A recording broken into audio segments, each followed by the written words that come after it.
किसान गाइड। मैं हूं आपका अमजद इस्लाम। जैसे आप सब दोस्त जानते ही हैं कि रिवायती फसलात तो हम सारे ज़मींदार काश्त कर ही रहे होते हैं, लेकिन सब्ज़ियों की तरफ हमारे ज़मींदार भाई बहुत कम तवज्जो दे रहे होते हैं।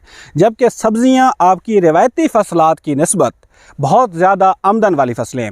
आज मैं जिस फसल के बारे में बात करना चाह रहा हूँ वो आप सबकी फेवरेट फसल है, वो है भिंडी। भिंडी तोरी, जिसको इंग्लिश में हम ओकरा कहते हैं, लेडी फिंगर भी कहते हैं। इसकी प्रोडक्शन टेक्नोलॉजी के हवाले से मेरी कोशिश है कि आज एक मुकम्मल गाइड तैयार की जाए, जिसको मैं पार्ट्स की सूरत में आप सब दोस्तों को पेश करूंगा। आप उनमें से उससे इंशाल्लाह फ़ायदा उठाएंगे। तो इस हवाले से बात स्टार्ट करते हैं भिंडी के हवाले पर। ग्रीन प्लस, मखमली, बहारी, OH-152, तो ये हाइब्रिड वैरायटियाँ ये सारी आप काश्त कर सकते हैं। इसके अलावा जो ज़मीन की तैयारी है, तो आपको सेहतमंद मैरा ज़मीन की सेहतमंद मैरा ज़मीन में इसको काश्त करना चाहिए। चूँकि ये गहरी जड़ों वाली फसल है, तो इसके लिए ज़मीन को आप गहराई तक तैयार करेंगे। चूँकि इसका जो बीज का उगाव की शरह है वो ज़रा कमज़ोर होती है, जिसके लिए आपने कोशिश करनी है कि बारीक शुदा ज़मीन आपने बिल्कुल हमवार लेज़र से तैयार करके बारीक शुदा ज़मीन में आपने इसको काश्त करना है। आबो हवा इसे गर्म और खुश्क चाहिए। नरम मरतूब अगर आबो हवा होगी तो उसकी वजह से इसके ऊपर फंगस का हमला ज़्यादा होगा, जड़ के गाले का, और इसके ऊपर जो मुख्तलिफ कीड़ों का हमला है वो बढ़ जाएगा। तो गर्म खुश्क इलाके में आपने इसको काश्त करना है। पूरे पाकिस्तान में काश्त की जा सकती है, स्पेशली जो पंजाब के गर्म इलाके हैं वहाँ पे बेहतरीन पैदावार देती है। ये बहुत एग्जॉस्टिव क्रॉप है, लिहाजा आपने खुराक के हवाले से कोई कमी बेशी नहीं करनी। 1 से 2 बोरी DAP आपने काश्त के टाइम, फिर आपने यूरिया कम से कम 3 गट्टू आपने दौराने इसके जो दौरान है उसके दरमियान उसका आधा गट्टू आपने कोशिश करना है। यूरिया आप कोशिश करें फर्टिगेशन के ज़रिए दें, यानी कि फ्लड करके दें, उससे इसका असर ज़्यादा आएगा। चुनाई जब आपकी शुरू हो जाए, तकरीबन जो 55 से 60 दिन की फसल, स्पेशली हाइब्रिड चुनाई शुरू हो जाती है। चुनाई जब इसकी शुरू हो जाए तो आपने NPK और बोरॉन का स्प्रे या जिंक ऑक्साइड का स्प्रे 15 दिन के वक्फे से आपने मुख्तलिफ करते रहना है, जिससे इसकी एवरेज जो पैदावार है वो बढ़ जाएगी। इजाफी मुरकबात में आपने 3 किलो अमाइनो एसिड आप फ़ी एकड़ इसको फर्टिगेशन के ज़रिए देंगे, तो उससे इंशाल्लाह इसकी पैदावार बढ़ेगी।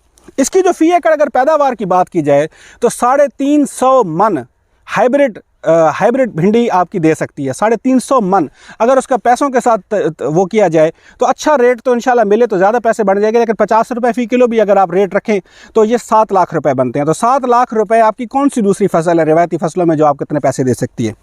आप पाशी मार्च की काश्ता जो भिंडी है 10 से 20 दफ़ा उसको पानी लगेगा। पहला पानी आपने कोशिश करना है खेलियों की निस्फ तक चढ़े। जो दूसरा पानी है आपने कोशिश करनी है 2/3 ऊंचाई तक। और जब फसल आपकी 30 से 35 दिन की हो जाए तो आपने इसको सोका देना है, ताकि आपकी फसल जो है फूलों पे आए। और अप्रैल के शुरू में आपने कोशिश करना है इसे सोका देना। और सबसे जो इम्पोर्टेंट बात है कि आपने कभी भी इसका जो पानी है भरपूर आपाशी नहीं देनी, ताकि पौधे उसमें पानी में डूबे नहीं। पटड़ियों के ऊपर पानी नहीं चढ़ना चाहिए, ताकि उसकी जड़ में जो गाला आता है वो ना आए। शरह बीज जो सब्ज़ परी वैरायटी है, देसी वैरायटी जिसको देसी भिंडी हम कहते हैं, 20 किलो फ़ी एकड़ इसका बीज इस्तेमाल होगा। और जो हाइब्रिड है उसका 3 से 4 किलो फ़ी एकड़ है उसका बीज इस्तेमाल होगा।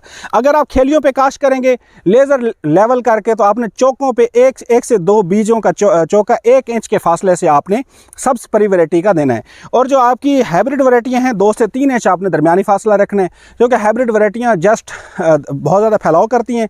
और नंबर सेकंड ये है कि तीसरी चौथी शाख के ऊपर ही अपना फूल उठा जाती हैं। पौधों का जो फ़ी एकड़ तादाद है वो 2.5 लाख से 3 लाख पौधे आपके 1 एकड़ में होने चाहिए, 8 कनाल में होने चाहिए। और अगर आप बीज की मकसद के लिए भिंडी को काश्त कर रहे हैं तो 30,000 पौधे फ़ी एकड़ काफ़ी है। पहली चुनाई 55 से 65 दिन तक आ जाती है। और उसके बाद चुनाई का आपने सिलसिला ये रखना है कि 1 दिन के वक्फे के बाद लाजमन इसको चुनाई कर लेना है। चुनाई का अमल बड़ा मुश्किल है, इसके लिए आपको जो अच्छी नस्ल के दस्ताने हैं वो आपको इस्तेमाल करना चाहिए, या हाथों के ऊपर पट्टियाँ चढ़ा के आपको इसके ऊपर भिंडी जो है तोड़नी पड़ेगी, क्योंकि इसके ऊपर जो थोड़ी सी चिपकन होती है जिसकी वजह से हाथ ज़ख्मी होते हैं। चुनाई वाला अमल मुश्किल है, इसी बात के तो पैसे हैं।